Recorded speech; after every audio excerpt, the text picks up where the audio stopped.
you writing a novel? Me too.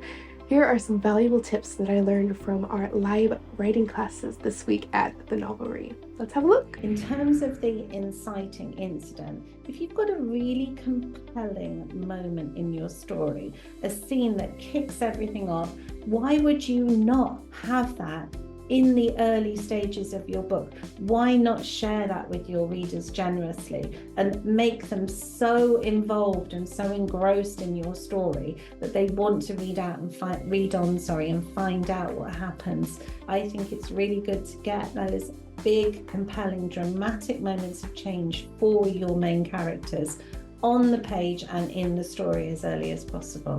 I feel that with anything where you're using, words from another language or another culture, or if you're in the kind of SFF space and it's kind of, an imagined world or an imagined culture, I feel like there's a bit of a balance to be had. I think it's lovely to bring in those kind of words and the terminology from that culture and kind of embed it. The reader doesn't necessarily have to know exactly what the sort of explanation or definition of each word is, as long as within context they get a sense of kind of why that word is there. Whereas if it starts to tip into sentences in a different language, or lots of kind of uses of a word where an explanation isn't given and we can't get it out of context, it just might start to trip the reader up and bring them out of the story, because instead of being in your great story, they're thinking, hang on, what does this mean and what is it? Sometimes a good rule of thumb can be when you're incorporating another language, is there an English translation that's exactly the same? A lot of words in another language have a very specific meaning that is not translatable. And so I think that can be a really interesting element to bring in, and a really good reason to use a word in another language in your book. The other thing is, the only thing I can control is what's on the page. Not every reader's going to like it. Not every agent's going to want it. If it gets published, not every person's going to pick it up in a bookstore and say, I have to have it.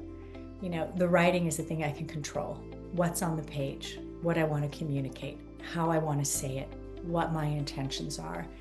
That's where I have the most power, the most agency, the most voice, and honestly, where the greatest joy comes from.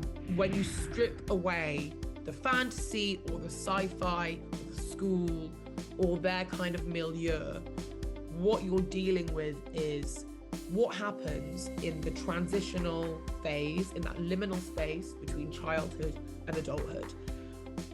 I think what they always speak to is that period is a bit traumatic. And it might be small t traumatic. It might be I'm not saying all books have to have big T trauma where really difficult, complicated, horrible things happen to their characters. But I think the emotional and physical act of aging is traumatic. Writing your characters through that small t trauma with a thoughtfulness and a sensitivity, I think that's what allows a book to stand the test of time.